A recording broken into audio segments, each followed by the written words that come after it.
पदाधिकारी कभी नहीं रहा। मैंने बताया ना, मैं फ्रीलांसर था, अपने मुद्दों पर लड़ता था। Freelancer politician. हाँ, और वो पहला चुनाव जीवन का मैं 6 वोट से आ रहा था पूरे हरियाणा में। अगर युवा थे तो संजीव बालियान का नाम जरूर जानते थे। मनीष सिसोदिया, अरविंद केजरीवाल मेरे मित्र थे, मैं उनके आंदोलन में भी शामिल रहा हूँ। अखिलेश यादव का हृदय में इतना बड़ा परिवर्तन कैसे आ गया कि वो 2017 के बाद किसान प्रेमी बन गया। 2017 तक किसान उसकी डायरी में कहीं था ये 14 दिन में पेमेंट और या उसके बाद जो ब्याज देने की बात है वो तो अभी भी ठीक से नहीं हो पा रहा है। नहीं हो। ठीक, बिल्कुल सच कह रहे हैं। और मेरा काम आवाज़ उठाना है, अपनी सरकार में भी उठाता हूँ, उठाऊंगा इस बात को, उठाना। नमस्ते, मैं सौरभ हूं। आप देख रहे हैं दी लल्लन टॉप की चुनाव यात्रा। हम इस वक्त हैं उत्तर प्रदेश के पश्चिमी इलाके और यहाँ के सबसे हॉट ज़िले कह सकते हैं, जहाँ पूरे प्रदेश ही नहीं पूरे देश की नज़र है, मुजफ्फरनगर में। और हमारे साथ इस वक्त मौजूद हैं मुजफ्फरनगर के सांसद और केंद्रीय मंत्री संजीव बालियान जी। बहुत स्वागत है आपका, बहुत धन्यवाद, आपने समय दिया हमको। नमस्कार जी। नमस्कार। सबसे पहले तो शुरुआत आपकी शुरुआती जीवन से कर लेते हैं, क्योंकि राजनीति बतियाते हैं और बतियाएंगे, उसमें कोई दो राय नहीं है।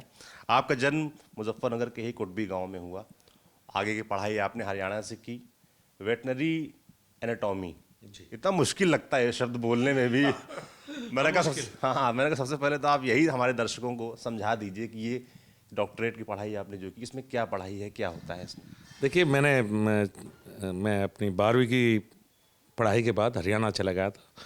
चौधरी चरण सिंह हरियाणा कृषि विश्वविद्यालय से मैंने BVSC, bachelor in veterinary sciences, MVSC master in veterinary sciences और PhD वेटनरी एनाटॉमी से की। ये एक टफ सब्जेक्ट है और बेसिकली इसमें पूरे देश में शायद एक साल में 3 या 4 लोग PhD करते होंगे। अगर पूरे कंट्री का आप देखेंगे, इससे ज़्यादा लोग इसमें PhD नहीं करते। तो मैं इसमें किया, फिर मैंने नौकरी भी की। थोड़ा मतलब मैं ये समझना चाह रहा हूँ होता क्या है सब्जेक्ट में, मतलब आसान भाषा में अगर हमको आप समझाना चाहें कि इसमें ये पढ़ाई होती है या ये पढ़कर मुझे ये समझ में आया या ये सीखा। देखिए, शरीर की संरचना आपका ही है। आपके कितनी मसल्स हैं, कितनी बोन्स हैं आपके शरीर में, कितनी नर्व्स हैं, पूरे शरीर का एक तरह से स्टडी जो होगी शरीर की, उससे एनाटॉमी बोला जाता है। तो वही मेरा सब्जेक्ट रहा है। तो मैंने आपको बताया टफ सब्जेक्ट तो है ही। मार्क्स अच्छे आते थे आपके? मैं मीडियोकर था साहब। मैं ये नहीं कहूँगा कि मैं बहुत अच्छा छात्र था। मैं एक मीडियम छात्र रहा हूँ शुरू से ही। कभी ज़्यादा मेहनत कर ली तो अच्छे नंबर आ गए, लेकिन छात्र राजनीति में होने की वजह से मैं बहुत ज़्यादा मेहनत नहीं कर पाता था। चूँकि मैं सन 1989 में जब मेरा एडमिशन हुआ यूनिवर्सिटी में, और मैं 14 साल यूनिवर्सिटी रहा हूँ। सन 2004 में मेरी PhD हुई है, तो शायद 15 साल हो गए। तो शायद इस देश में कम लोग होंगे जिन्होंने 15 साल का यूनिवर्सिटी का जीवन जिया है। तो थोड़ा सा राजनीति में होने की वजह से मैं इतना ब्रिलियंट स्टूडेंट नहीं था। मैं मीडियम सा था, कभी पढ़ लेता था, पास हो जाता था, नहीं पढ़ता था, फेल हो जाता था। छात्र राजनीति जीवन की आपने बात की, नेता बनने से पहले आप असिस्टेंट प्रोफेसर थे और छात्र राजनीति जीवन आपने जिया है। उस दौरान के कुछ किस्से, कभी चुनाव लड़ा आपने? जी, मैंने पहला चुनाव सन 1992 में लड़ा जनरल सेक्रेटरी का, मेरी यूनिवर्सिटी से। और चूँकि मैं उत्तर प्रदेश का रहने वाला था, वहाँ हमारे यूनिवर्सिटी में वाद बहुत था, क्षेत्रवाद था, कास्ट नहीं था इतना, क्षेत्रवाद था। उत्तर प्रदेश का लिए अजीब था कि उत्तर प्रदेश का गया हुआ कोई छात्र, वो हरियाणा कृषि विश्वविद्यालय जैसे JNU और HU एक जैसी कल्चर है, वहाँ SFI का होल्ड था, कॉमरेड एंटी कॉमरेड होता था, जैसे कि आपने देखा होगा JNU में होता है। तो पहली बार ऐसा था कि कोई छात्र जो यहाँ से गया और जिसका कोई वहाँ नहीं है, वो चुनाव लड़ा। और वो पहला चुनाव जीवन का मैं 6 वोट से आ रहा था। 6 वोट? हाँ, मैं वो इसलिए हारा मैं, चूँकि मुझे सब लोग बालियान के नाम से जानते थे और कागजों में मेरा नाम संजीव कुमार था उस समय। तो मेरी वोट बहुत नहीं पड़ पाई, फिर भी मैं 6 वोट से चुनाव हारा। उसके बाद मैंने अपना नाम बदल के संजीव बालियान, उसके बाद मैंने अपने नाम के सामने जुड़वाया। मैंने कहा बालियान से जानते थे, मैं कहा कागजों में गड़बड़ हो जाएगी, तो मैंने संजीव बालियान उसके बाद जुड़वाया अपने नाम के सामने। मैंने लंबा छात्र जीवन जिया, संघर्ष लगातार रहा, और मैं अलग अलग हॉस्टलों में रहता था। मैं 6 महीने किसी हॉस्टल में रहता था, भाई अपनी मजबूत जड़ वहाँ कर लो, फिर 6 महीने दूसरे हॉस्टल में रहता था। तो 15 साल तक लगातार शायद हरियाणा का कोई यूनिवर्सिटी, उस समय हरियाणा में मात्र 3 यूनिवर्सिटी होती थी, HU Kurukshetra university, KU university Kurukshetra और MDU रोहतक। तो और जो हिसार में बाकी कॉलेजेस थे, जैसे जाट कॉलेज था या और बाकी कॉलेज थे, FC था लड़कियों का, तो मैं गवर्नमेंट कॉलेज, सब कॉलेजों में चुनाव लड़ाता था। तो एक तरह से पूरे हरियाणा में राजनीति, छात्र राजनीति उस समय पे की मैंने 15 साल। बहुत लोगों को लगता है कि आप प्रोफेसर थे और उसके बाद कुछ हुआ और आप राजनीति में आ गए।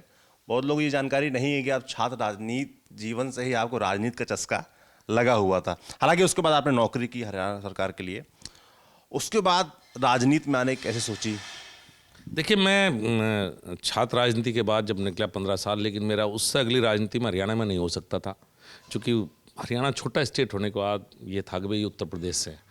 और उस समय शायद मैं ये कह सकता हूँ कि इतना ज़रूर था कि हरियाणा, पूरे हरियाणा में अगर युवा थे तो संजीव बालियान का नाम जरूर जानते थे, और मुख्यमंत्री और विपक्ष के नेता भी जानते थे। जो भी मुख्यमंत्री बनता था वो ये जरूर जानता था कि संजीव बालियान कोई नेता है, और जो विपक्ष के नेता थे वो भी, इतनी पहचान मेरी हरियाणा में, पूरे हरियाणा में जरूर थी। उसके बाद मैं जब उत्तर प्रदेश वापस आया तो मैंने मेरठ कॉलेज मेरठ से LLB में एडमिशन लिया, चूँकि छात्र राजनीति का शौक खत्म नहीं हुआ था। PhD करने के बाद मैंने LLB, मेरठ कॉलेज हमारे यहाँ सबसे प्रतिष्ठित है, यहीं मैंने काम की शुरुआत की और मैंने यहाँ LLB में एडमिशन लिया और दोबारा मैं छात्र राजनीति में घुस गया, इतने लंबे समय के बाद दोबारा यहाँ। और एक तरह से मैं फ्रीलांसर था, मैं किसान यूनियन के आंदोलनों में भी जाता था। मैं फ्रीलांसर का शब्द इस्तेमाल कर सकते हैं आप, क्योंकि कहीं भी आंदोलन हो तो मेरा शौक था आंदोलन जाना। मनीष सिसोदिया, अरविंद केजरीवाल मेरे मित्र थे, मैं उनके आंदोलन में भी शामिल रहा हूँ। मैं अन्ना हजारे के आंदोलन में बड़े सक्रिय भूमिका, जब अन्ना जी पहली बार आए, जब हम उनको लेकर आए और वो राजघाट पर गए, उस दिन राजघाट के बाद वो यहाँ पे गए थे अपने जंतर मंतर, तो राजघाट पे 500 लोग थे, उन 500 में से 400 लोग मैं लेके गया था, 100 लोग वो लेकर आए थे।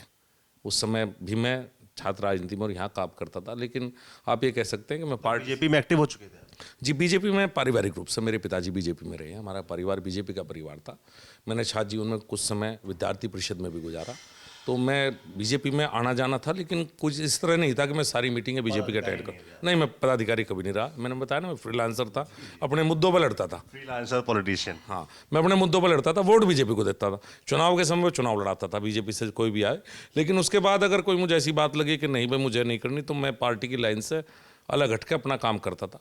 2012 में मैंने टिकट मांगा चरथावल विधानसभा, जहाँ का मैं जिक्र कर रहा था आपसे थोड़ी देर पहले। मैंने पार्टी से कहा मैं चरथावल विधानसभा से चुनाव लड़ना चाहता हूँ, तो पार्टी ने कहा कि वहाँ विजय कश्यप का तय है। विजय कश्यप अब स्वर्गीय हो चुके हैं, विधायक रहे, मंत्री रहे, और मुझे टिकट तो नहीं दिया गया, लेकिन मुझे विजय कश्यप के चुनाव की जिम्मेदारी सौंपी गई। मुझे एक तरह से उसके चुनाव का संयोजक बनाया गया, और 2012 के विधानसभा चुनाव में इस जनपद में सबसे ज़्यादा वोट चरथावल विधानसभा मिली थी हमें, 47,000 वोट, 6 के 6 आ रहे थे हम, लेकिन चरथावल में हमारा सम्मान भी बचा था और हम दूसरे नंबर पर थे, हम 11-12 हज़ार वोट से हारे थे। तो हम अच्छा चुनाव 2012 का लड़े थे। 6 की 6 सीटें हारे जी साहब। और उसके बाद इतना बड़ा बदलाव कि 17 में आप 6 की 6 सीटें जीतते हैं। जी, क्योंकि हम पश्चिमी यूपी में हैं और आपके साथ हैं और सबकी नज़रें यहीं पर टिकी हुई हैं। लोग कह रहे हैं कि जो हवा 2017 में चली थी पश्चिम से और जो पूर्वांचल तक पहुंची और 300 पार बीजेपी जाकर पहुंची, उसमें इस बार लोगों को एक संशय ये नज़र आ रहा है कि जाट वोट थोड़ा सा कंफ्यूज नज़र आ रहा है, या थोड़ा सा RLD की तरफ एक बार फिर से आकर्षित नज़र आ रहा है, क्योंकि आप इस पूरी बेल्ट के, इस पूरे क्षेत्र के सबसे बड़े नेता हैं जाटों के। तो आपके विरोधी है, तमाम लोग ये बात कह रहे हैं, क्या ये आपकी हार नहीं है, आपकी कमज़ोरी नहीं है कि इस तरीके से कमज़ोरी नज़र आ रही है, जाट कंफ्यूज नज़र आ रहा है, एकजुट नज़र नहीं आ रहा? देखिए, क्या हुआ कि 2013 के मुजफ्फरनगर दंगों के बाद हमारा समाज बीजेपी को वोट देने लगा। उससे पहले नॉर्मली यहाँ हमेशा ट्रेडिशनली चौधरी चरण सिंह या फिर चौधरी अजीत सिंह को वोट हमेशा मिलती रही। बीच का 1-2 फेज आया था कि जब 91-92 में भी कुछ वोट भारतीय जनता पार्टी को मिली थी। 2017 में भी यही कन्फ्यूजन फैलाया गया था, क्योंकि हरियाणा में जाट आरक्षण के नाम पे कुछ लोगों की मौत हुई थी, हमारे कुछ साथी की डेथ हुई, तो ये कन्फ्यूजन फैलाया गया था 2017 में। आप याद कीजिए, हरियाणा से लोग आए थे और यही कहा गया था। और फिर एक मीटिंग अमित शाह जी ने की थी दिल्ली में, और उस मीटिंग के बाद कहा नॉर्मल हो गया। हम एक पश्चिम उत्तर प्रदेश में सभी जाति नहीं और बाकी जातियाँ भी, हमारा तरीका एक सा है। यहाँ ब्राह्मण को देखिए, आप राजपूत को देखिए, आप जाट को देखिए, सब एग्रेसिव हैं। ये हमारी मिट्टी या खून, मिट्टी की बात है। ये ऐसा नहीं कि हम ही हमें हमारे ऊपर वो कर दो। सारे आंदोलन यहाँ से होते हैं, जो चरण सिंह यहीं से हुए, महेंद्र सिंह टिकैत जी यहाँ से हुए, तो एग्रेशन हमारे यहाँ है। और हमारे यहाँ एक बात कही जाए, हम खुदा मार के वोट देते हैं। हम अपनी वोट को इतने आराम से किसी को नहीं देते, हम दिखाते हैं कि वोट हैं भाई, और वोट दिखाने के बाद वोट देंगे। और जब हम वोट डालने जाते हैं, जिस समय वोट डालते हैं, तो सब पहलू पर विचार करते हैं। विशेषकर जाट समुदाय राष्ट्रीय बातों पर बहुत विचार करता है, राष्ट्रीय सुरक्षा या राष्ट्रीय सम्मान, ये हमारे लिए बहुत महत्वपूर्ण हो जाते हैं। तो पहले गालियाँ भी देंगे, धमकावेंगे भी, तुमने एक नहीं करा वो नहीं करा, और जब लेकिन आखिर में तुलना के आधार पर वोट देते हैं तो हमेशा मैंने इस समाज में परिवर्तन होते देखा है। अभी चुनाव में 7-8 दिन बाकी है, मेरी पार्टी को भी चिंता रही है पश्चिम की। बहुत से लोगों ने कहा इस बार पश्चिम में पहला फेज शायद ना हो। हाँ, बड़ी चर्चा थी कि शुरुआत क्या इस बार पश्चिम से नहीं होगी, पूर्वांचल से होगी। हालांकि हुआ पश्चिम से ही, क्योंकि लोग बता रहे हैं पूर्वांचल में स्थिति ठीक नहीं है। नहीं, बात ये नहीं थी, मुझे नहीं पता पूर्वांचल की स्थिति, मैं बिल्कुल नहीं जानता। मैंने अपने राष्ट्रीय अध्यक्ष, मैंने अपने मुख्यमंत्री सबको कहा पहला फेज पश्चिम से होना चाहिए। पश्चिम की हवा फसलों के लिए बहुत लाभदायी है। जब पश्चिम की हवा चलती है तो अच्छी फसल होती है। मैंने विश्वास दिलाया था कि इस बार भी पश्चिम को हम अच्छी तरह जीत कर जाएंगे। जितना मेरा मानना, जितना पश्चिम को मैं जानता हूँ, जितनी पश्चिम के बारे में समस्याएं रही हैं बहुत सी पश्चिम में, लेकिन आखिर में फैसला मुझे उम्मीद है कि हमारे हक में आएगा। तो मैं उन लोगों में था जिसने इस बात की एडवोकेसी की न कि पहला चुनाव, पहला फेज पश्चिम से हो। 136 सीटों में से 109 सीटें थी पिछली बार हमारी। 109 सोचिए आप कितनी होती हैं। इस बार भी मैं दावे के साथ कहता हूं कि उत्तर प्रदेश के बाकी रीजन से ज़्यादा percentage of seats Bharatiya Janata party पश्चिम से जीतेगी, निश्चित जीतेगी। मना पा रहे हैं आप अपने लोगों को? अभी हाल में गृह मंत्री अमित शाह ने एक मीटिंग की, उसमें पूरे क्षेत्र के तमाम जाट नेता, बीजेपी से जुड़े जाट नेता पहुंचे। क्या हुआ उस मीटिंग में, क्या बातचीत? नहीं, हमेशा एक ट्रेंड सा रहा है, 17 के चुनाव से भी पहले की थी, इस बार भी की थी। उसमें 50% बीजेपी के जाट नेता थे, 50% समाज के कुछ प्रतिष्ठित लोग थे। किसी कॉलेज के प्रिंसिपल हो गए, हमारे बार के अध्यक्ष हो गए, हमारी जाट सभा के अध्यक्ष हो गए। इस तरह से 50-50 था। बीजेपी के नेता भी थे और समाज के महत्वपूर्ण लोग भी थे। और कुछ बातें वहाँ आई जो मैं शायद बाहर ना कहें तो बेहतर है, कि कुछ घर की बात होती है घर में रहे। और ये मीटिंगें कोई ऐसा नहीं कि भारतीय जनता पार्टी ने सभी जातियों के सम्मेलन किए थे, सपा ने भी किए थे। तो हमारा अमित शाह से कुछ इक्वेशन अलग है पश्चिम का। जब से वो प्रभारी थे 2012-13 से, जब मुजफ्फरनगर दंगे वो लगातार आते थे, किसी को पता नहीं होता था अमित शाह जी कहीं के दिन इस शहर में रह गए हैं, कहीं के दिन मुजफ्फरनगर दंगों के दौरान हो रहे हैं। तो एक कनेक्ट है, और वो जितना पश्चिम को वो समझते हैं, हमें समझते हैं, उतना शायद इस देश में कोई दूसरा नेता नहीं समझता, जानता। तो उस समय भी ये बात आई थी कि लखनऊ के बजाय सम्मेलन दिल्ली किया जाए, अमित शाह उसमें आए तो अमित शाह जी से बातचीत हो। तो हमारा सम्मेलन ड्यू था, बाकी जातियों का सम्मेलन हुआ था, और सभी पार्टियां करती हैं। तो उसमें कुछ बातें ऐसी होती हैं समाज की तरफ से जो समाज के लोग रखना चाहते हैं अपनी बात, और सबसे सही समय चुनाव होता है रखने के लिए, तो बातें रखी गई। अब मुजफ्फरनगर में हैं आप, मुजफ्फरनगर से सांसद भी हैं, तो हम जानना चाहेंगे मुजफ्फरनगर और इस पश्चिम क्षेत्र में क्या 5 बड़े काम हुए जिनको आप इन चुनाव में सामने रख रहे हैं? देखिए, पूरे पश्चिम उत्तर प्रदेश में नेशनल हाईवे, आप भी आए होंगे दिल्ली से, इतने नेशनल हाईवे शायद आज़ादी के बाद नहीं बने। मेरे डिस्ट्रिक्ट में एक नेशनल हाईवे था, दिल्ली से लेकर मुजफ्फरनगर तक की था, हरिद्वार आगे तक माउंट था। अब पानीपत खटीमा नेशनल हाईवे है, Meerut Karnal road national highway है, 4,500 करोड़ का काम इधर चल रहा है, 1,500 करोड़ का काम है। हमारे पश्चिम उत्तर प्रदेश की सारी लाइनों का दोहरीकरण हो चुका, सब रेलवे स्टेशन नहीं बने जो अधिक। सबसे महत्वपूर्ण बात है ये जो बिजली, यहाँ शहरों में 12-14 घंटे और गांव में क्षेत्र में आती थी 5-6 घंटे बिजली। और हमारे यहाँ एक बात कह रहे हैं, हमारे जब ट्रांसफार्मर फूक जाया करता गांव में, तो चंदा इकट्ठा हुआ करता रिश्वत के नाम का। 8 से 10 हज़ार रुपये की रिश्वत जाकर ट्रांसफार्मर बदल जाता था। 2 महीने तो रिश्वत इकट्ठा करने में लगे थे गाँव में। फिर ट्रैक्टर ट्रॉली में ट्रांसफार्मर धरे थे, और फिर यहाँ के ट्रांसफार्मर 10 हज़ार रुपये की रिश्वत देकर लेकर वापस जाया करते। अब फ़ोन करें, ट्रांसफार्मर भी सरकार उठा के लावे, रख के भी आवे, और 3 दिन का टाइम मैक्सिमम उसमें गाँव के ट्रांसफार्मर। तो बिजली में बहुत रिफॉर्म्स है। लॉ एंड ऑर्डर की बात यह है, अंधेरा होने के बाद कभी घूमना है आप मुजफ्फरनगर में, ग्रामीण क्षेत्र में आपको कोई रास्ता बताने वाला नहीं था। मेरा गांव यहाँ से 20 किलोमीटर दूर है, कुटबा कुटबी। अगर ये होता कि भाई कोई गांव में बच्चा अंधेरा हो गया और मुजफ्फरनगर आ रहा है, तो गांव में से फ़ोन करके कह देते भाई मुजफ्फरनगर रुक जाइए, गांव में उल्टा ना आइए। और अब रात के 12 बजे आपको ग्रामीण इलाके में लोग घूमते हुए दिखाई देंगे। ये कुछ परिवर्तन है जो इस पश्चिम उत्तर प्रदेश में आए। इंफ्रास्ट्रक्चर पाया है, बिजली के क्षेत्र में आया है, लॉ एंड ऑर्डर पाया है, ये बड़े परिवर्तन है। लोग कह रहे हैं इतना परिवर्तन हुआ है, इतना विकास हुआ है, तो इन पर बात क्यों नहीं हो रही? 2013 के मुजफ्फरनगर दंगे क्यों याद दिलाए जा रहे हैं? क्यों सचिन और गौरव का जिक्र, जो इस दंगे में जिनकी हत्या हुई, उनकी याद, उनका नाम क्यों लिया जा रहा है? क्यों नहीं आप विकास पे बात करते हैं? पहली बात मैंने विकास पे की, परिवर्तन में मैंने दंगे का जिक्र नहीं किया। मगर लगातार आप सोशल मीडिया पे ट्वीट्स देखिए अपने नेताओं के, योगी जी कह रहे हैं हम शिमला बना देंगे, गर्मी ठीक कर देंगे, इस तरह के बयान। जब आप इतना विकास कर रहे हैं, आप बता रहे हैं इतनी योजनाएं आपने लागू की पश्चिम यूपी में, तो फिर ये सब मुद्दे उठाने की ज़रूरत क्या पड़ती, क्यों पड़ती है? वो इसलिए पड़ी ज़रूरत कि 17 से 22 के दौर की तो ये बातें बताई मैंने, जिसमें केंद्र सरकार का, मोदी जी का भी रहा है आशीर्वाद। ज़्यादातर ये योजनाएं सेंट्रल गवर्नमेंट की थी, जब बिजली के फील्ड में हो या रेलवे में हो या नेशनल हाईवे में हो। लेकिन इसके साथ साथ उम्मीदवार दो हैं आपके सामने यहाँ, या तो अखिलेश यादव मुख्यमंत्री बनेंगे या बीजेपी की सरकार आएगी तो योगी जी डिक्लेयर हैं। अब दोनों का 5-5 साल जनता ने देख लिया, 5 साल अखिलेश के देख लिए, 5 साल योगी के देख लिए। तो ये तो योगी का काम हो गया 5 साल में, जो मैंने कहा योगी का या मोदी जी का काम हो गया जो 5 साल में मैं आपको गिनवाया। अब मैं अखिलेश का काम भी तो गिनवाऊंगा भाई, वो भी तो कहूँगा अखिलेश ने क्या क्या कुक्रम कहूँगा करे थे। तो उस समय वो तो दंगे थे और तो कुछ यहाँ वहाँ नहीं। ग्रामीण सड़कें 2-2 फुट पर गड्ढे थे, बिजली थी नहीं। गुंडागर्दी का साहब आलम ये था कि हत्यारे छोड़े जाते थे थानों से, खून से नहीं कपड़े। और यहाँ का मुख्यमंत्री आजम खान था पश्चिम उत्तर प्रदेश का, उसके एक फ़ोन पे SSPDM के तबादले होते थे। तो वो दौर याद दिलाना भी ज़रूरी है हमारे लिए पॉलिटिकल रूप से, कि हम उस दौर की भी याद दिलाएं। चूँकि अखिलेश के मुखौटा लगा के बहुत सी चीज़ें सामने की। अखिलेश ने तो सिंबल लोकदल के हैं उम्मीदवार, मेरे ज़िले में 6 में से 5 उम्मीदवार समाजवादी पार्टी हैं, लेकिन सिंबल 5 लोकदल के हैं। तो इनडायरेक्ट वोट तो अखिलेश के पास ही जाएगी। तो हमें 12 से 17 का भी बताना पड़ रहा है। गठबंधन है उनका, वो तो वोट किसी को भी जाए। लेकिन गठबंधन का मुख्यमंत्री भी तो है, कौन है वो तो पता ही है ना, अखिलेश। हम तो वही तो बता रहे हैं, वो अखिलेश है। और 12 से 17 में भाई यहीं था और ऐसे ऐसे उसने काम करे और हमने ये करे। कंपैरिजन कर लो भाई, 12 से 17 का दौर चाहिए। काम से ज्यादा जिक्र जो है उस दंगे का आता है। अखिलेश के लोग यही पूछ रहे हैं कि अगर विकास हुआ है पिछले 5 साल में तो दंगे का जिक्र क्यों करना पड़ता है?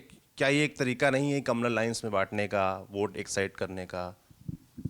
देखिए 12 से 17 का और क्या बताऊं, क्यों ना कहूं भाई। अखिलेश यादव जब मुख्यमंत्री पद का उम्मीदवार है, मुख्यमंत्री तो परिवर्तन का। बताइए कि उनके काम जो नहीं हुए या उन्होंने वादे जो किए थे, पोल प्रोमिसेस जो उनके थे 12 में, वो जो पूरे नहीं किए, उनकी बात होनी चाहिए, दंगे की बात। मेरे तो उनके क्योंकि कल मैं एक जो थालापार यहाँ का मुस्लिम इलाका है वहाँ पर गया, वहाँ मुझसे मुस्लिम शिकायत इस बात की कर रहे थे कि हम भी चाहते हैं कि विकास हो और वो ये नहीं चाहते कि बार बार इस दंगे का जिक्र किया जाए, बार बार ये याद दिलाया जाए। इसकी ज़रूरत क्या? 2013 में जो हुआ गलत हुआ, नहीं होना चाहिए था।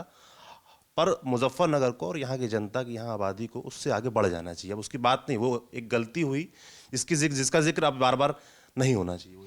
देखिए 2014 में मैं सांसद बनाया था और आज 22 में हूँ। ये तो हवाई नेता आते हैं जो हेलीकॉप्टर में, तो ये कहते हैं भाईचारा बनाने आए हैं। ये दिल्ली लखनऊ से भाईचारा बनाना चाहा। मैं यहाँ 7.5-8 साल से सांसद हूँ, कहीं एक भी झगड़ा ऐसा नहीं हुआ जिसमें हिंदू या मुस्लिम पक्ष आमने सामने आए हों या दो व्यक्ति के विवाद को दो समुदाय का विवाद बनाया गया हो। अगर कहीं कोई समस्या आती है मैं बीच में पहुंचता हूं। मैंने कोई ऐसा काम नहीं करा इन 8 साल में कि मेरे ऊपर उंगली उठा सके भाई वो कम्युनल डिवीज़न कर रहा है इस ज़िले में। मुझे जवाब जब देना पड़े जब ये भाईचारे वाले हेलीकॉप्टर साहब हैं और ये क्या हम भाईचारा बनाने, मुझे दुख हो कि इन्हें चुनाव में भाईचारा क्यों याद आवे। भाईचारा बनाना तो ज़मीन पर रह लो भाई। ये लोग दिल्ली से 50 किलोमीटर दूर हेलीकॉप्टर से आते हैं साहब। इतना बढ़िया नेशनल हाईवे के लिए बनवाया हमने, ये उस पर चल के नहीं आते और चुनाव के बाद फिर गायब हो जाओ। तो ऐसा बिल्कुल नहीं, हम कम्युनल लाइन पर वोट नहीं मांगना चाहते। और कम्युनल लाइन की बात करूँ सौरभ बाबू, एक मेरे यहाँ कल्याणपुर गांव है जाकनाप, ये खतौली और बुढ़ाना रोड के बीच में से दोनों कनेक्ट करती हुई एक रोड है। मैं उसमें एक बार गांव में गया, 2015-16 की बात है शायद। मुझे कहा भाई अखिलेश का राज था और उनकी सड़क बहुत, आप ये कह दो 3 मीटर की सड़क थी। वो ग्रामीण सड़क जो होती है वो करीब 25-20 किलोमीटर का पैच है, बड़ा महत्वपूर्ण हमारे जिले का। धूल बहुत उड़ती थी, रास्ता बहुत चौड़ा था, सड़क बीच में बनी हुई थी। तो कल्याणपुर वाले मेरे से बोले भाई हमने 2014 में तुझे वोट नहीं दी, भैया सड़क बनवा दे। कल्याणपुर एहसान नहीं उतारेगा, सारी वोट तुझे देंगे। मैंने सेंट्रल रोड फंड से वो 30 करोड़ की सड़क बनवाई, कभी जाकर देखना, बड़ी अच्छी सड़क है 2015 में। उसके बाद मेरा चुनाव आया, मैंने कल्याणपुर मीटिंग करने के लिए गया। भाई यह सड़क याद है कैसी थी और कितनी बढ़िया हुई, 30 करोड़ रुपए तुम्हारे कहने से खर्च हुए। भाई वोट 7,000 वोट है, 7 वोट मिली थी साहब। बहुत सी बातें, क्या वो कम्युनल बेस पे ही तो गई होंगी बाहर? वे किस बेस पर चुनाव लड़ रहे हैं? मुस्लिम को अपना वोट बैंक क्यों मान रहे हैं? काम किया उन्होंने मुस्लिमों के लिए? कुछ काम तो सबके लिए होते हैं। आज बिजली है तो मुस्लिम के लिए भी है, सड़क है तो मुस्लिम के लिए है। वे दूसरा बाजा बजाते हैं, हमें दूसरा बाजा बजाना पड़े भाई, यही है फ़र्क, और क्या है। आप कह रहे हैं कि काम है तो मुस्लिमों के लिए भी है, हिंदुओं के लिए भी, सभी के लिए कोई विकास योजना आती है। यही बात कल मैंने भी मुस्लिमों के बीच कही कि कोई भी योजना, चाहे वो नरेंद्र मोदी जी की हो चाहे वो योगी जी की हो, वो आप तक भी पहुंचती है। तो आप वोट क्यों नहीं करते? बोले कि वोट करते हैं। आप संजीव बालियान जी से पूछिएगा, 22,000 वोट मुस्लिमों को उनको मिला है इस बार 2019 में, ऐसा उनका क्लेम था वहाँ के लोगों का। और हमने कहा कि फिर आप लोग, ऐसा क्यों माना जाता है कि मुस्लिम है तो बीजेपी के खिलाफ ही जाएगा, बीजेपी को वोट क्यों नहीं देते वो आप लोग? तो उन्होंने कहा कि बीजेपी को हम वोट देना चाहते हैं पर विश्वास की कमी है। और मैंने कहा आपकी क्या एक पहली डिमांड होगी कि ये की जाए तो आपको लगेगा कि बीजेपी आपके साथ है या आपकी मदद करना चाहती है? तो बोले कि हमको टिकट क्यों नहीं मिलता है। आप कह रहे विकास तो ठीक है पर भाई 403 विधानसभाएं हैं, एक भी टिकट मुस्लिम को नहीं। मुजफ्फरनगर में ही दे देते। वहां का देख, कोई दिलशाद पहलवान नाम के थे, उन्होंने मुझसे कहा कि मैंने तो टिकट मांगी, मुझको टिकट देते, देखिए कैसा ना मिलता, मुस्लिमों को वोट मिलता। दिलशाद मेरे मित्र हैं, बड़े अच्छे इंसान हैं। कुछ बात उनकी ठीक है, इसमें कहीं कोई दो राय नहीं कि मुझे वोट दी थी 19 में। अगर मैं सारी वोट जोड़ता हूँ तो ठीक ठाक वोट थी, और इस बार उससे ज़्यादा वोट मिलेंगे, क्योंकि जो मेरे साथ जुड़े थे मैंने उन्हें भी बुलाया और कुछ नए लोग बुलाया। तो एक मुझे पॉजिटिव दिखाई दे रहा है। वो भी थक गए शायद, ये वोट बैंक की राजनीति में तुम्हें पीसा जा रहा है। शायद ये वोट बैंक की राजनीति का परिणाम है कि चलो हम तो नहीं देते, पर उन्होंने भी देने बंद कर दिए। 6 सीट है मुजफ्फरनगर में, 40% मुस्लिम है। चलो हमने तो नहीं दिया, मैं मानता हूँ, चाहे कारण कुछ भी रहे हो, बार बार मैं क्या बताऊँ, लेकिन उन्होंने भी एक भी टिकट नहीं दिया। तो भाई की पहलवान की पीड़ा बिल्कुल जायज़ है। हम तो थे ही, जैसे नहीं देते थे उनने भी देने बंद कर दिए। मिलने चाहिए टिकट, और परिवर्तन होना शुरू हो लिया। ये सावधान हो जा, जो पार्टी मुस्लिमों की राजनीति करती रही पिछमेंट की, वो एक बात से बस सावधान हो जाए कि मैं बदलाव लगातार होता हुआ देख रहा हूँ। मुझे उम्मीद वाकई है कि इस बार कितनी भी परसेंट हो तो चुनाव का आंदोलन, लेकिन कुछ परसेंट मुस्लिम वोट हमें मिलेंगे, विकास के नाम पे मिलेंगे और इस शांति के नाम पे मिलेंगे। जो अशांति उस समय थी, उससे वो भी तो पीड़ित थे, प्रभावित थे, तो हमें वोट इस बार मिलेंगे। वोट मिलेगा क्या? अगली बार टिकट मिलेगी मुस्लिमों को? देखिए, अगर वोट मिलने शुरू होंगे तो टिकट भी मिलने शुरू होंगे। एक शिकायत उनकी ये भी थी कि संजीव बालियान हो, चाहे यहाँ पे जो सदर से विधायक हैं कपिल देव अग्रवाल, वो उनके इलाके में नहीं जाते। सड़क टूटी हुई है वो कह रहे हैं, हम शिकायत करते हैं, लोग, आप लोग देखने भी नहीं जाते उस इलाके में, आप वोट मांगने भी नहीं जाते, ऐसा क्यों है? नहीं, ऐसा नहीं। मैं तो मुसलमानों के गांव में वोट, खड़ा पार तो खैर नहीं जा पाया, लेकिन मैं मुसलमानों के गांव में वोट मांगने जाता हूँ। मैं खूब गया हूँ और इस बार भी जा रहा हूँ, ऐसा नहीं कि मैं बिल्कुल नहीं जा रहा। महत्वपूर्ण मार्ग की जिम्मेदारी मेरी है। एक्चुअली क्या होता है कि कई बार जनता एक बात नहीं समझती कि नगर पालिका और ये जो होते हैं ये इंडिपेंडेंट बॉडीज हैं। गलियों की जिम्मेदारी उनकी ज़्यादा होती है, सांसद की बड़ी बड़ी सड़कों की होती है। हो सकता है कुछ गलियाँ टूट रही हों, मेरे पास खूब लोग आते हैं, ऐसा नहीं खड़ा पार से। और ऐसी बात है तो मैं खड़ा पार में वोट मांगने भी जाऊँगा। मैं आपने कह दिया दे रहा जाऊँगा, गाँव में तो मैं जा रहा हूँ, लेकिन शहर में खड़ा पार हमारा मेन मुस्लिम इलाका है, मैं खड़ा पार में वोट मांगने जाऊँगा। और कुछ लोग हैं जो मेरे बहुत अच्छे मित्र हैं, जो मुझे कहें आओ, ऐसा नहीं, खूब बढ़िया। और वाकई भाईचारा है, कहीं मेरे ज़िले में मुझे तनाव नहीं दिखता। खूब आपस में सब, किसी जाति का जाति से विवाद नहीं, किसी धर्म का धर्म से विवाद नहीं। यही भाईचारा वे दिल्ली में बनाना चाह रहे, अपने यहाँ बना लिया भाई। अब क्योंकि आपके साथ बैठे हैं, थोड़ा टिकैत परिवार की बात भी कर लेते हैं।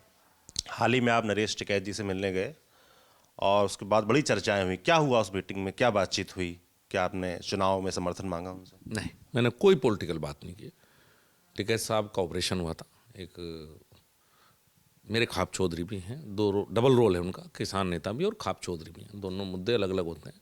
किसी नाते के तौर पे हमारे खिलाफ प्रदर्शन करेंगे, सारी काम करेंगे। मैं खाप चौधरी के नाते मैं उस खाप का सदस्य हूँ, तो हमारे रिश्ते दूसरे हैं। और शायद ही कोई 3 महीने हुए होंगे इन 8 सालों में, जब मैं हर 2-3 महीने में सिसोली नहीं गया। चौधरी साहब का, चौधरी महेंद्र सिंह टिकैत का जन्मदिन हो या उनकी पुण्यतिथि हो, संजीव बालियान नहीं पहुँचता। हाँ, जब चुनाव आवे तो चुनाव के टाइम पर जरूर किसी पार्टी का कद्दा नेता आ जा, लेकिन वो नेता फिर अगले चुनाव में ही आवे, बीच में नहीं आते। मैं उनमें से हूँ जो एक भाईचारा, मान लो गांव गवांड की हमारे परंपरा रही हैं, उनके पास जाता हूँ। कोई राजनीतिक बात मैंने उनसे नहीं की, सिर्फ उनका स्वास्थ्य लाभ के लिए। अगर जाएंगे तो आशीर्वाद बड़े हैं जो परिवार के देते ही हैं, लेकिन मैंने कोई राजनीतिक बात मेरी उनकी नहीं हुई। राकेश टिकैत से कोई मुलाकात, कोई बातचीत हुई? क्योंकि वो खुलकर इस बार नहीं बता रहे हैं किसको वोट देना है, किसके साथ वो हैं या नहीं हैं। नहीं, कई दिनों से मुलाकात नहीं, चूँकि एक तो मैं भी चुनाव में बिजी हूँ और वो भी बाहर ज़्यादा घूम रहे हैं। लेकिन ये मुलाकात ना होना इस बात का नहीं है कि हमारे संबंध खराब है, हमारे बहुत बढ़िया संबंध है, बहुत बढ़िया प्यार है और वो हमेशा रहेगा। राजनीतिक मतभेद थे, हैं और शायद चलते रहे, उसकी कोई बात नहीं। उनका काम किसान की आवाज़ उठाना है, हमें सरकार में रह के किसान के लिए कुछ करना है। दोनों के अलग अलग रोल हैं। समय नहीं मिल रहा, जिस दिन समय मिलेगा, यहाँ दोनों होंगे मुझे, फिर हम खूब मिलेंगे, बात करेंगे। आखिरी बार बात कब हुई? काफ़ी दिन हो गए। वोट मांगने जाऊंगा अभी जिस दिन मुझे फोन आएंगे उनकी वोट बुढ़ाना विधानसभा प्रत्याशी लड़ रहा है तो उनकी वहाँ वोट है तो चौधरी साहब की वोट मांग का आऊँगा मैं आपके कुछ पुराने इंटरव्यूज देख रहा था, आपने महेंद्र सिंह टिकैत का बार बार जिक्र किया, हमारे इंटरव्यू में भी आप कर रहे हैं, और चौधरी चरण सिंह जी का भी आप लगातार जिक्र करते रहे हैं अपने पुराने इंटरव्यूज में भी, और हमसे भी आप लगातार कर रहे हैं। और मैंने उन इंटरव्यूज में ये भी देखा कि आपने ये दावेदारी ठोकी कि उनकी जो विरासत है, राजनीतिक विरासत, उसमें मेरा भी अधिकार है, मेरा भी हक है। कैसे है? इस पश्चिम उत्तर प्रदेश में मेरे समाज का 100% वोट चौधरी चरण सिंह को गया। लोकदल किसने बनाई? सब लोगों ने मिलकर बनाई। उसके बाद हमारा परिवार भारतीय जनता पार्टी में आया। आज भारतीय जनता पार्टी में बहुत से समाज के परिवार हैं। चौधरी साहब परिवारवाद के खिलाफ थे, सबको पता है। चौधरी साहब के जीते जी चौधरी अजीत सिंह नहीं आए राजनीति में। वो कहते थे मेरा बेटा इंजीनियर है विदेश में, उसे गाँव नहीं देखा, उसे गाँव का नहीं पता। वो शायद आखिरी मीटिंग में मुलायम सिंह यादव को अपना उत्तराधिकारी बना के गए थे बड़ौद की, जो लोग बताते हैं, मैं तो छोटा था उस समय। अब हम भी चौधरी चरण सिंह का नाम लेकर राजनीति करते। चौधरी चरण सिंह यहाँ देवताओं की तरह पूजे जाते हैं। वो एक नेता नहीं, एक मसीहा के तौर पर उनका है। चौधरी महेंद्र सिंह टिकैत और उनके बारे में अब ये मान लो कि वे उस श्रेणी से ऊपर चले गए, हमारे लिए देवताओं की श्रेणी में। जब हम उनका नाम लेकर राजनीति करने रहे और इस पार्टी को बनाने में इनमें हमारे पुरखों की भी मेहनत और हिम्मत लगी है, तो जब हम उनकी विचारधारा पर राजनीति करना चाहते हैं बीजेपी बैठ के, तो उनकी संपत्ति को रिकादी हो सकते हैं उनके बेटे या पोते। जब वो खुद ही नहीं चाहते थे तो उनकी राजनीतिक विरासत वहाँ क्यों मिले? उस विरासत को बढ़ाने का काम हम भी कर सकते हैं। हम भी उसी समुदाय से आते हैं, हमने भी मेहनत की है। हम आम किसान के, चौधरी चरण सिंह आम किसान के बेटे थे, अजीत सिंह जी प्रधानमंत्री के बेटे थे, जयंत चौधरी मंत्री के बेटे और प्रधानमंत्री के पोते हैं। गांव हमने देखे हैं, किसान की पीड़ा को हम जानते हैं। दिल्ली में बैठ के कहने से नहीं होती बात। कुछ दिन गांव में रहो, चुनाव से अलग भी रहो, चुनाव से अलग भी हमारे बीच में आओ, बिना हेलीकॉप्टर के आओ, गांवों में रहो, देख लो कैसे है। तो हम ऐसे हैं जो जैसे चौधरी चरण सिंह चले थे उसकी सोच वाले, तो हम भी उसके उत्तराधिकारी हैं, क्यों नहीं हो सकते? आप लगातार जिक्र कर रहे हैं कि दिल्ली में रहते हैं, चुनाव में आते हैं, आप जयंत चौधरी का जिक्र कर रहे हैं। कैसे नेता हैं वो आपकी नज़र में? क्या सोचते हैं उनके बारे में? बढ़िया आदमी है। मैं तो अखिलेश का भी जिक्र कर रहा हूँ, लखनऊ रहे, ट्वीट खेल रहे, विदेश घूमता है, 5 साल में देख लो, 5 साल विपक्ष में रहा, कितने दिन जनता के बीच में रहे। मैं सभी की बात करा, किसी की एक पर्टिकुलर बात कर। जयंत चौधरी के बारे में पूछना चाहते हैं आपसे, कैसे नेता लगते हैं? मुझे राजनीति के बारे में तो पता नहीं कैसे नेता है वो तो अपना काम कर रहे हैं, हम अपना काम कर रहे हैं। कहीं मिलते हैं तो हमारी बढ़िया दुआ सलाम है, खूब बात होती है, कभी कभी साल 1.5 साल में एक बार मिल जाए। और चूँकि इसी क्षेत्र के हैं तो लाड़ लगाओ तो आपस में सबका रहता है। भाईचारा एक अलग चीज़ है, राजनीति अलग चीज़ है, और बाकी वो अपनी राजनीति कर रहे हैं, हम अपनी कर रहे हैं। भाई हम मजदूर हैं, वे जमींदार हैं, हमें तो मजदूरी कर करके हम आगे बढ़े हैं। छोटे किसान कह लो, आप मजदूर कह लो, वे जमींदार हैं, उन पर बड़ी खेती है, थोड़ी थोड़ी कम फसल हो जाएगी तो भी उनका काम चल जाएगा। भाई बड़े जमींदार तो कभी कभी खेत देखने आता है ना, जो छोटा किसान उसे तो रोज़ फावड़ा कंधे पे धर के खेत में जाना पड़े, भाई छोटी सी फसल है खराब ना हो जा, तो वो जमींदार है साहब, हम किसान हैं, फ़र्क है दोनों बात। आप लगातार कुछ ना कुछ कमेंट कर रहे हैं, मैं देख रहा हूँ, और राजनीति पे उनके आप टिप्पणी नहीं करना चाहते। आप कह रहे हैं पर्सनल रूप में ठीक है, हमारे संबंध अच्छे हैं, जो भी है अच्छे हैं, अच्छे व्यक्ति हैं, पर राजनीतिक रूप से उनका लगातार स्वागत किया जा रहा है बीजेपी में। आपके ही साथी सांसद प्रवेश वर्मा, उन्होंने जो अमित शाह के साथ मीटिंग हुई उसके बाद कहा कि जयंत के लिए दरवाजे खुले हैं, अभी भी खुले हैं और सरकार बनने के बाद भी खुले हैं। तो ये दोहराव क्यों नजर आता है? देखिए, मैं तो कहूँगा कि मैं इस बात का निर्णय लेने वाला कोई नहीं, इस बात का निर्णय मेरा राष्ट्रीय अध्यक्ष लेगा, मैं कार्यकर्ता हूँ। अब परवेश से उनकी कोई बात हो तो मुझे नहीं पता, परवेश ने कही कैसे, किस उसमें कही, वो परवेश जाने। मेरे लिए तो यह है कि राष्ट्रीय अध्यक्ष इस बारे में फैसला लेते हैं, परवेश या मैं नहीं लेते। चुनाव के बाद ज़रूरत पड़ी, कहीं कुछ सीटें कम पड़ गई और तो जयंत की ज़रूरत पड़ी तो जयंत को साथ लेंगे? मेरे से कोई पूछेगा लेंगे या नहीं लेंगे, सच है, मेरे से नहीं पूछने के। आपका एक वीडियो भी फिलहाल हाल में वायरल हुआ, कथित तौर पर उसमें आप ब्राह्मणों का विरोध कर रहे हैं, ऐसा कहा जा रहा है। क्या है उस वीडियो में, क्या क्लेम है? बिल्कुल फर्जी बातें दोस्त। मैं उस परिवार से छल के आया हूँ। मैं छोटा सा था और मेरे दादाजी बैठे थे, तो मेरी उम्र का ही, मैं शायद मेरी उम्र 13-14 साल रही होगी। मेरे एक साथ थी जो ब्राह्मण परिवार से था, वो आया तो मेरे जो बाबा जी बोलते हैं हमारे गाँव, मेरे बाबा जी ने कहा दादा सिराना बैठ जा। मतलब हमारे यहाँ 14 साल के बच्चे को 80 साल का बुजुर्ग सिराना छोड़ता है इस समाज के लिए। अगर हम किसी का दिल से सम्मान करते हैं तो समाज का करते हैं।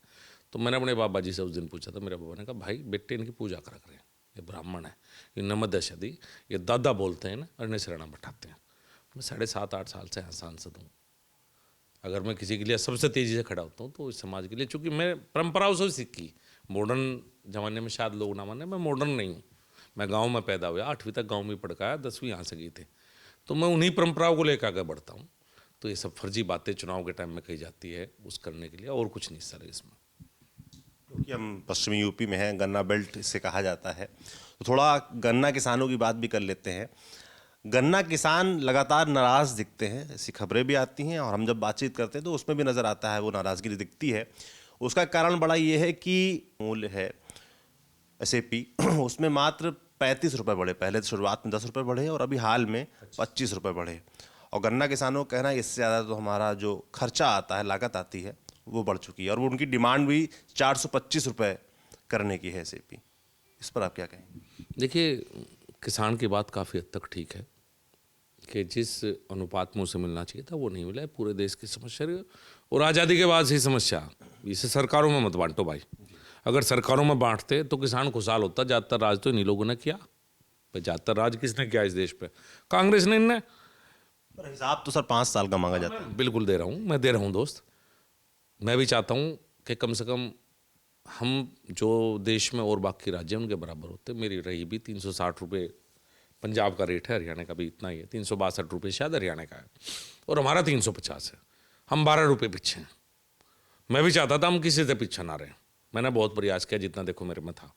बीच का दौर ऐसा रहा कि इंटरनेशनल मार्केट में 22,000 करोड़ का छोड़ के गया था अखिलेश यादव पेमेंट। जब गया छोड़ के 17 में 22,000 करोड़ का गन्ना किसान का पेमेंट बकाया था। राज शुगर इंपोर्ट हुई, अब तो हम एक्सपोर्ट करने लगे। 60 लाख चीनी एक्सपोर्ट की पिछले साल। इथेनॉल के बाद कुछ और पड़ी। देखो, हम चीनी ज़्यादा पैदा करते हैं। मैं भी चाहता हूँ किसान के बढ़े, और मैं लगातार इस लड़ाई को लड़ता रहूँ। पर ऐसा कुछ नहीं कि बहुत ज़्यादा बढ़ा देंगे भाई। मैंने भी जानूँ, इन्हें तो शुगर मिल बेची, शुगर मिल बेची हैं। मार्च में शुगर मिल बंद हो जाती, किसानों का गन्ना खड़ा रहता जून तक। ये तो ऐसे लोग हैं। इसी अखिलेश यादव ने ब्याज समाप्त जो हुआ है किसान का लेट पेमेंट पे, अखिलेश यादव के गवर्नमेंट की सरकार में आदेश हुए थे कि ब्याज नहीं दिया जाएगा। आज ये हो सके किसान हितैषी बने। अब पता नहीं उस समय क्या थे। अखिलेश यादव का हृदय में इतना बड़ा परिवर्तन कैसे आ गया कि वो 2017 के बाद किसान प्रेमी बन गया। 2017 तक किसान उसकी डायरी में कहीं था नहीं। किसान तो शिकायत करते हैं कि 14 दिन में पेमेंट, और या उसके बाद जो ब्याज देने की बात है वो तो अभी भी ठीक से नहीं हो पा रहा है। नहीं हो ठीक, बिल्कुल सच कह रहे हैं, उनकी बात बिल्कुल ठीक है। मेरे ज़िले में 8 शुगर मिल है, 7 टाइम पर पेमेंट करती हैं। एक शुगर मिल है भसाना है। उत्तर प्रदेश में 25% के करीब शुगर मिल अभी भी ऐसी बची हुई हैं कि जो समय पे पेमेंट नहीं करनी। जो होना चाहिए, जो होना चाहिए, जिसका समाधान हमें करना चाहिए। मैं कोई बहाना नहीं बना रहा। इन 25% का भी समाधान कोई भी हो, हमें अगर करना हमारी नैतिक जिम्मेदारी थी। ये वायदा नहीं है दोस्त, ये 1968 का शुगर कैन एक्ट है। दुर्भाग्य से कोई भी सरकार आज तक इसको पूरी तरह से लागू नहीं करवा पाई। और मेरा काम आवाज़ उठाना है, अपनी सरकार में भी उठाता हूँ, उठाऊँगा। इस बात को उठा रहा हूँ भाई। सारी बात मेरी मान ले तो नहीं मैं कहता, पर जो बात सही है वो कहूँगा। हमें इस 25% शुगर मिल का भी कुछ ना कुछ करना चाहिए। बार बार कहा, नहीं कर पाए भाई, लेकिन प्रयास करेंगे और करवाएंगे। क्यों करवाएंगे? धरने में बैठना पड़ा तो बैठेंगे। मैं तो पहले भी बैठा, मेरे यहाँ तितावी शुगर मिल थी, अखिलेश का राज था। 200 अपनी सरकार के खिलाफ आप कह रहे हैं कि अभी आप अपनी सरकार में भी मांग करते रहते हो, मांग करते रहे। मैंने तो मुझसे कहा, योगी जी मेरठ भी थे, मुझे उठने थे, किसी से पूछ लियो। मैं हाई कोर्ट की बेंच भी मन से मांगता हूँ। मैं गन्ने का रेट भी मन से कहता हूँ बढ़ाओ।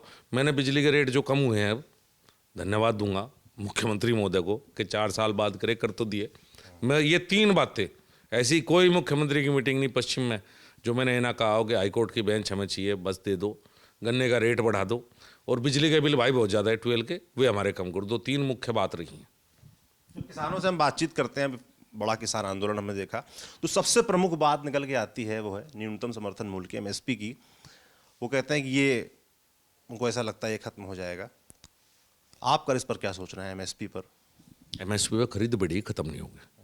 कल भी बजट में 2,37,000 करोड़ का प्रावधान है जो मैंने देखा था। चूंकि मैं बजट क्षेत्र में था तो शाम को ही देख पाया। जब मैं कृषि राज्य मंत्री बना तो 21,000 करोड़ का बजट था कृषि मंत्रालय का। 2014 में कृषि राज्य मंत्री था। शायद इस बार बजट में 1,37,000 करोड़ या 1,32,000 करोड़ के करीब है। 21,000 से इतना बढ़ा है पिछले 7-8 साल में। तो ऐसा नहीं कि किसान सरकार की प्रायोरिटी में कहीं नहीं है। एमएसपी को लेकर एक पॉलिसी पूरे देश में बनी। हाँ, एमएसपी को लेकर खरीद में बढ़ोतरी हुई है, लेकिन आज भी देश का बहुत बड़ा हिस्सा ऐसा है, वाकई ऐसा है कि जहाँ एमएसपी को पे भाव उन्हें नहीं मिल पा रहा। जी, आंकड़े बताते हैं कि मात्र 6% ऐसे किसान हैं जिनको एमएसपी पर जिनका जो धान है या सामान है, जो 22 फसलें हैं वो खरीदी जाती हैं, सिर्फ मात्र 6%। इसके लिए क्या किया जाए? नहीं, इसके लिए मैकेनिज्म होना चाहिए कुछ ना कुछ। देखिए, सरकार सब कुछ नहीं खरीद सकती है, सबको पता। ऐसा नहीं मैं कहूँगा कि सबको पता किसी की बन जाओ, अब झूठ वादे करके मेरे पे झूठ थोड़ा कम बोला जा, क्योंकि कल परसों फिर आप अगले 4-6 महीने में आओगे, फिर पकड़ लोगे, तो मैं झूठ ज़्यादा नहीं बोलना चाहता। मैं भी चाहता हूँ कि कोई सा मैकेनिज्म सिस्टम तैयार हो कि किसान को अपनी उपज एमएसपी से नीचे ना बेचनी पड़े। वाकई ऐसा इस देश में होना चाहिए। अगर किसान को खुशहाल बनाना तो ये एमएसपी खरीद तो बढ़ेगी, किसान सम्मान निधि भी चलेगी, बजट भी बढ़ गया। इस काम को भी हमें किसी न किसी तरह से करना है। किसान आंदोलन की बात हम कर रहे थे। लंबा आंदोलन चला और जिसका प्रभाव पश्चिमी यूपी में भी काफ़ी दिखा। आपके लोग भी तमाम शामिल हुए उसमें, और उसके बाद फिर ये आप लोग लगातार इस बिल के बारे में लगातार प्रचार कर रहे थे, बता रहे थे, कन्विंस कर रहे थे लोगों को कि बिल में कोई खामी नहीं है, सब ठीक है। आप तो खास तौर पर मुखर होके लगातार आप लोगों को समझा रहे थे। उसके बाद ये बिल वापस ले लिया जाता है। प्रधानमंत्री नरेंद्र मोदी आते हैं, जनता से, किसानों से माफ़ी मांगते हैं कि हम आपको समझा नहीं पाए या जो भी कमियां रहीं, और उन्होंने बिल वापस ले लिया। अब चुनाव है, इसका क्या असर देखते हैं आप चुनाव पर? क्या इससे कुछ नुकसान होगा? देखिए, अब तो ये मुद्दा तो करीब करीब समाप्त है। अब तो इस मुद्दे को विपक्षी दल ही उठाते हैं, और क्योंकि उनके पास कहने के लिए ज़्यादा कुछ है नहीं, 5 साल में ढंग के काम हुए, तो वही ज़्यादा उठाते हैं। अब तो असर इतना दिखाई नहीं देता, लेकिन एक इसका आंदोलन का असर एक ज़रूर हुआ है कि किसान अपनी आवाज़ को मुखर होकर उठाने लगा हर मुद्दे पर। इस आंदोलन का एक असर ये जरूर देश में है, और विशेषकर पश्चिम उत्तर प्रदेश में, कि किसान अपनी आवाज़ को मुखर होकर उठाने लगा, वो हर इशू पे बात करने लगा। और ये सच है, हम समझा नहीं पाए, कितने भी बढ़िया थे पर समझा नहीं पाए। जिसके लिए थे उसकी समझ में नहीं आई, तो फेल तो हम हैं। ये सच है, हम फेल हैं, इसमें हम फेल हुए, हम समझाए। क्योंकि इस देश में परसेप्शन जो चल जाए भाई, उसे कोई नहीं तोड़ सकता। जो एक बार दिमाग में बैठ गई, कैसे कर लो, किसी के दिमाग में तो नहीं काट सकते। और भाई, किसान को तो एक बात है, समझाना बड़ा मुश्किल काम है। इन्हें तो भकाया जा, भका लें भाई कुछ लोग आगे, जैसा भी है उनकी इच्छा, भाई उनका आदेश, उनकी सरकार, हम तो उन्हीं के रहमो करम से हैं, तो हम समझा नहीं पाए। लेकिन किसान एक मुद्दा जरूर हो गया अब देश में। आखिरी सवाल आपसे पूछूंगा कि अगर आपकी सरकार आती है उत्तर प्रदेश में, भारतीय जनता पार्टी की सरकार आती है 2022 में, तो पश्चिमी यूपी के लिए और मुजफ्फरनगर के सांसद होने के नाते आपकी क्या प्राथमिकताएं रहेंगी इस क्षेत्र के लिए? सरकार की क्या प्राथमिकता है? मेरी प्राथमिकता और सरकार की प्राथमिकता में अंतर हो सकता है, क्योंकि सरकार लखनऊ से चलेगी, मैं सांसद हूँ और दिल्ली में मंत्री हूँ। तो एक तो RRTS मेरठ तक आई है, इस RRTS को मैं खींच के मुजफ्फरनगर तक लाना चाहता हूँ। हम भी NCR का पार्ट हैं जहाँ आप बैठे हैं, तो मेरठ तक तो आ गई, इसे भाई मुजफ्फरनगर तक भेज दो। एक यहाँ एक बनाया था उत्तर प्रदेश को लेके, यहाँ मात्र 12 मेडिकल कॉलेज थे उत्तर प्रदेश में, शायद आज 40 से ऊपर बन गए हैं। हमारे ज़िले में नहीं बन पाया सरकारी मेडिकल। वो एक पॉलिसी बना दी थी कि जहाँ प्राइवेट है वहाँ सरकारी नहीं, हमारे यहाँ प्राइवेट मेडिकल कॉलेज है।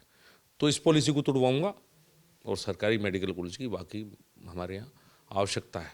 कई बार ये उत्तर प्रदेश जैसे राज्य के साथ नाइंसाफ़ी होती है दोस्त। मैं दिल्ली में भी ये बात उठाता हूँ, एम्स आएंगे, हर प्रदेश में एक एम्स बनेगा, उत्तराखंड में भी एक बनेगा, अरुणाचल में एक बनेगा, 10 लाख की आबादी पर भी एक बनेगा, और 25 करोड़ की आबादी पर भी एक बनेगा।